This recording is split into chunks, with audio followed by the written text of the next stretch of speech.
เช็คข้าวโอ้โหผมเริ่มแต่งตัวเซ็กซี่นะอากาศมันร้อนอ่ะ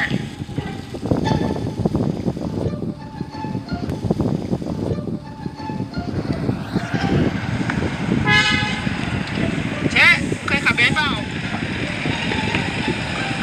อะไรของมันวะ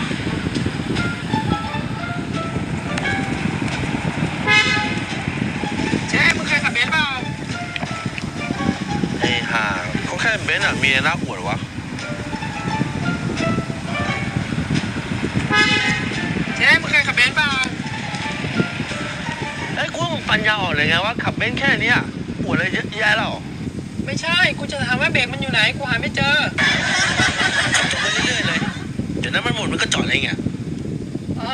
ขอบใจมากเช็คคนอะไรไม่รู้สึกไม่มาขับไม่เป็นโง่จริงเลย